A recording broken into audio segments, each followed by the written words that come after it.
So I thought it was best with the ocean controls to kind of start where there's no waves or anything here. Basically, the ocean is now just a reflecting plane. There's no waves, no anything in here. And just so you know, if you don't want to use this ocean, all you have to do is click it off and it's gone. Let's kind of go through these controls so you get some idea of what's going on here. So the first thing in here is the ocean wave intensity. And as you saw, even though the wave strength and for the sky and city reflections, and I'll explain all that, are set pretty high, and it wouldn't matter how high they were set. If this is at zero, the ocean wave intensity is zero, nothing's going to happen in here. So let's first start off by putting in, say, 25%.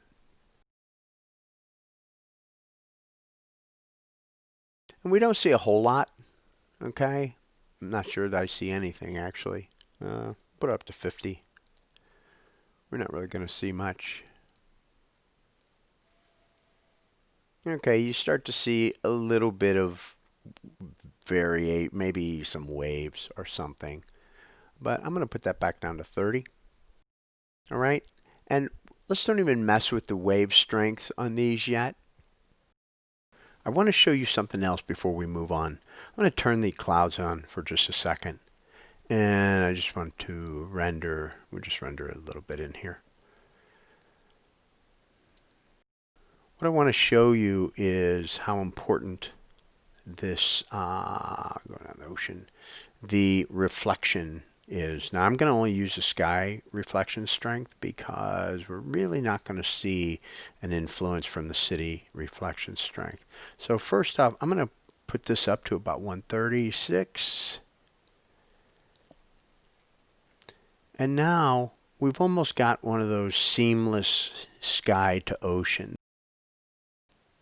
Let's put it up a little higher and see what happens. Do a render.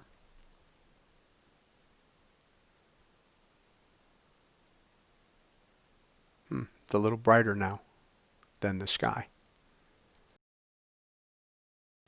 And consequently, if I take that under 100, let's take it down to 71.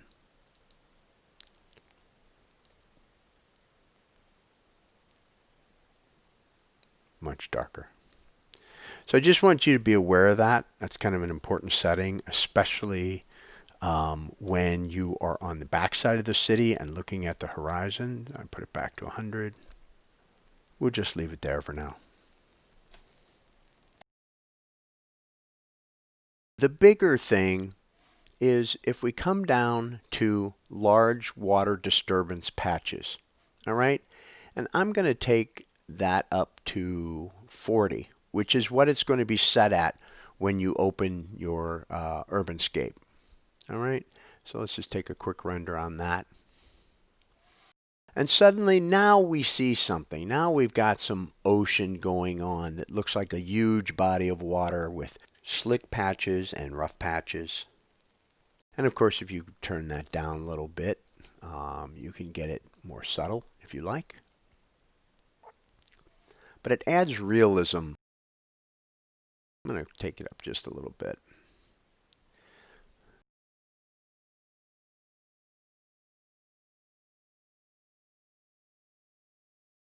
The water patches in here actually move, all right? And that's what this water patches animation speed is for. It's set at 0.13 right now, which is a pretty nice speed for like a normal day. If you were animating a storm coming through, you might want them to move faster and set this up higher. And then so right under that is water patches diffusion contrast. So I'm going to take that up a little bit. And you can see, okay, a change in the viewport. All right, usually you can leave this down around 20%. What that's going to do is just going to add a little more contrast between the water patches. Now that may not be what you want, but it does give a lot more variation. Let's put that down to 10.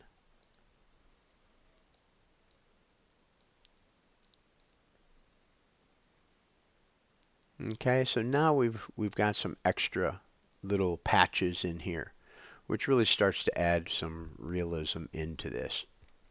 So one last thing in here is the water patches seed. All right, and I already have a couple renders. This is at the seed is just 698. It's arbitrary, but this is what the water patches look like at six as the seed 698. So I put it up to 745, and you can see the patches are different. Let's move back. I've got a second camera set up here, and I'm going to move back into that camera.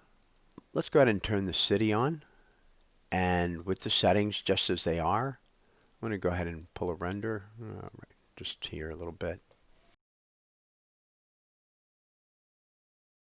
All right, so right now you see there are no buildings reflecting in there whatsoever, okay? But if I were to turn this cylinder on that I have up here, okay, you're going to see something quite different happen. Okay, so even though the buildings aren't reflecting, this cylinder is. What we have here is basically there are two discs laying one on top of the other with a slight separation. And the reason is because in a large body of water, which this would either be an ocean or a huge bay in front of this city, water doesn't reflect like it does in a lake or a pond. There's much more surface disturbance in a large body of water, like an ocean or a huge bay, which means the reflections are going to be disturbed as well. Some are going to be sky, some are going to be, like in this case, buildings. If we turn our city reflective patch strength to 100, and let's pull another render on this, I think you're going to start to see some of these buildings now coming through a little bit. You see this dark patch?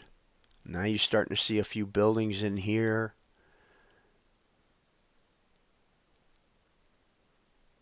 Okay. Now you see some reflections of the buildings in here. There you're seeing some really close to the shore. Okay. If we go in here to the city reflection strength, let's turn that up a little, quite a bit, and I'm going to take the sky reflections down a little bit.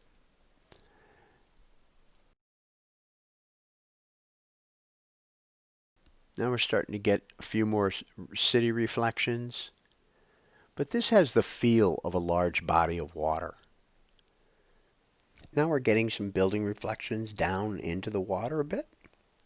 And so let's change the seed on these city water patches.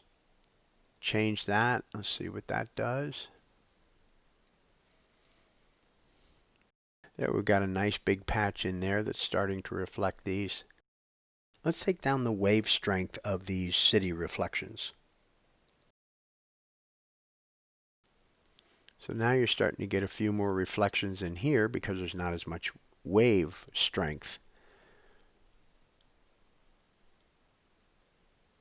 Okay, so now we're getting some, kind of cool patches. There's, variation in the water. And let's go ahead and take the strength up this. This is the sky reflections wave strength, and we'll take this up a little bit.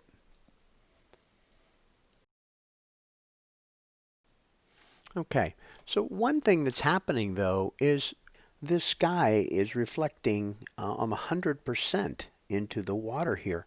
So what we need to do is change the water Fresnel. So let's put that at 80 and pay particular attention like down here. And you're going to see that darken quite a bit.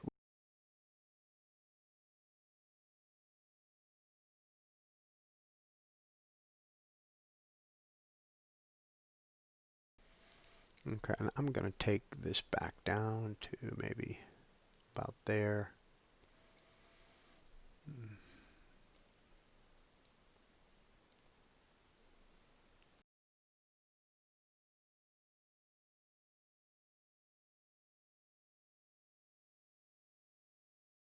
So let's adjust our water patch diffusion, see what that does. Okay, so for the distance, that 10 looked pretty good, but let's put this at 20, and you can see that darken up, and that may even give us a little more of the contrast we're looking for. Yeah, that's looking pretty good. Could go up 5% here. Try that.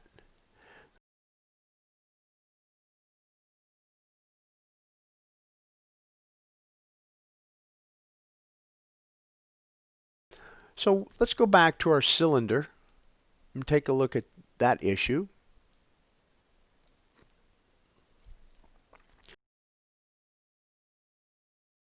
When you add an object into your scene, it's going to automatically reflect across the city reflection water and the sky reflection water, which is what's happening now. But if you want it to, say, reflect the way the city is, all you have to do is drag your object into into the building controls, and just right up there is fine. And now when we render, you'll see that it's reflecting now just the way the city is.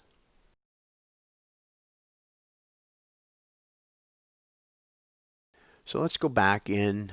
There's only a couple more settings, but I want to set the Fresnel at 100%,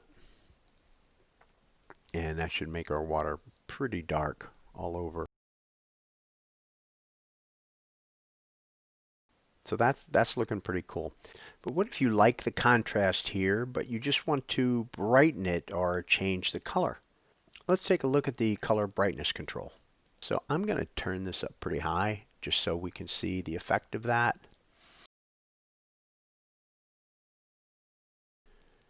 Okay, so now you can start to color that water a bit. I'm going to put it up to 100.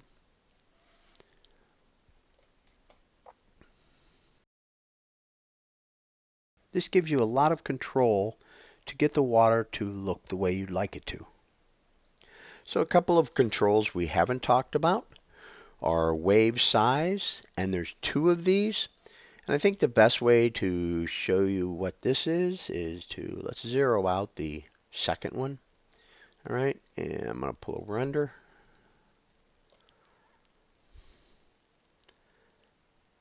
Okay, and all of a sudden you see we've got these angled lines. I'm going to take this down too.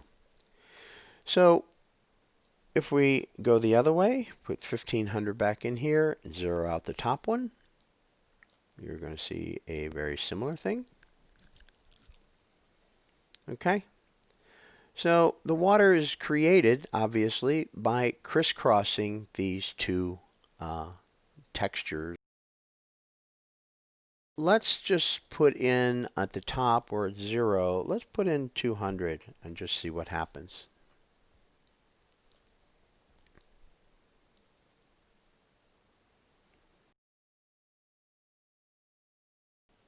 So let's try 600.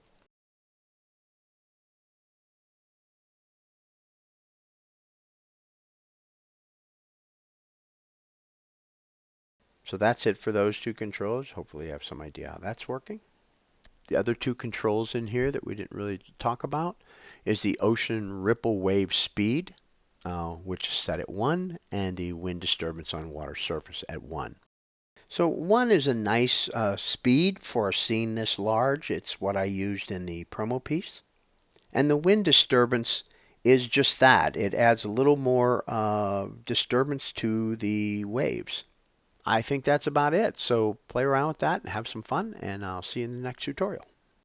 Okay, so I want to go over one last thing. I made a change to the ocean after I recorded this tutorial. So let me just show you what it is. If we go into the UrbanScape building controls, you see I've added in here, and I talk about this in the global controls tutorial. But anyway, enable mirror-like city reflections in water. So before I do that, let's just take a look at what it is by default. Okay. So as we talked about earlier in the tutorial, the buildings reflect somewhat into the water, mostly sky, but you can see some buildings. Okay, so let's engage this. Let's turn that on and re-render this. And you're going to see that we now got building reflections, much more like, like total reflections now. Okay, and so what this also did is it changed one other control in the ocean controls, and that is the ocean wave intensity is still that, but there's just a little note behind it. It's blur reflections. And it works a little differently. 2% is quite a bit. I'm going to put this at 0 and just re-render this. And so we can see this. And you can see now it's pretty much a one-to-one reflection. This is like perfectly calm water. Okay, and so this is a little sensitive. I mean, if you saw 2, what that looked like. So let's put in 1. Just go to 1.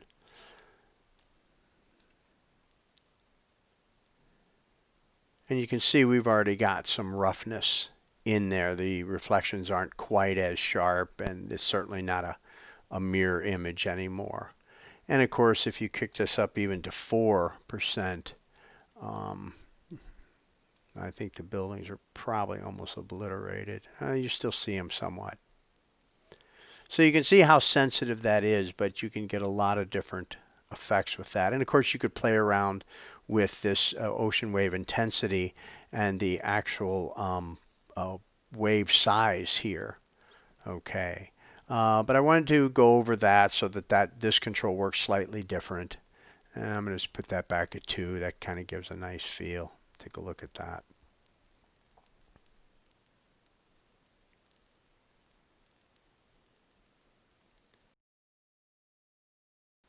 And so that's about it. I just wanted you to see the changes I made.